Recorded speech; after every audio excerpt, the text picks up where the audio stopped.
বন্ধুরা তোমরা সবাই কেমন আছো? আমি খুব ভালো আছি। পিঙ্কি সিংহ ব্লগে তোমাদের সবাইকে স্বাগত। তোমরা সবাই বলবে কেমন হয়েছে ভিডিওটা। এই দেখো এখানে আমার মেয়ে কুল খাচ্ছিল, মেয়েকে নিয়ে দুধ নিতে যাচ্ছিলাম বিকালবেলায়। তোমাদের ভালো লাগলেও বলবে ভিডিওটা, খারাপ লাগলেও বলবে।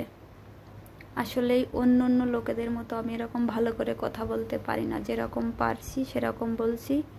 এই দেখো বিকালবেলা দুধ নিতে যাচ্ছিলাম মেয়েকে নিয়ে, পিছনে দেখো একটা বৌদি আসছিল, এই বৌদি যাই দুধ নিতে। এই দেখো আমার মেয়েকে নিয়ে, মেয়ে কোল থেকেই লাভিনি, একদম কোলে করে নিয়ে এখান থেকেই দুধ নেই। পিছনে একটা বোন দাঁড়িয়েছিল। এই দেখো অনেক গরু এখানে। বিকালবেলা প্রতিদিন দুধ নিতে হাই করছিলাম। দেখো এই দেখো নিচে একটা পূজা হচ্ছিল, ওই পূজাতে দেখো সব বাচ্চাদের খেতে দেয়। আমার মেয়ে দেখো সবার মাঝখানে বসে আছে।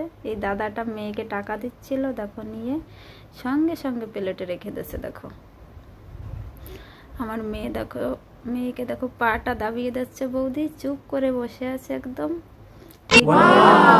দাদাটা মেলার থেকে নিয়ে, এইখানে অনেক বাচ্চা ছিল। এই দেখো সব বাচ্চারা চলে গেছে, আর আমার মেয়ে গ্লাসে জল নিয়ে ঘুরে বেড়াচ্ছিল। এখানে দেখো এই গুড়িয়াটাই দিয়েছে ওকে। ওই দাদাটার ছেলে, ওই লাল টি শার্ট পরা, আর এইটা আর একটা দাদার ছেলে সাইডের। এইখানে আমার মেয়েকে নিয়ে একটা ভিডিও করেছিলাম, মেয়ে ভিডিও করবে না বলে কোল থেকে নেমে যাচ্ছে। তোমরা সবাই বলবে কেমন হয়েছে ভিডিওটা। তোমরা সবাই ভালো থেকো, বাই।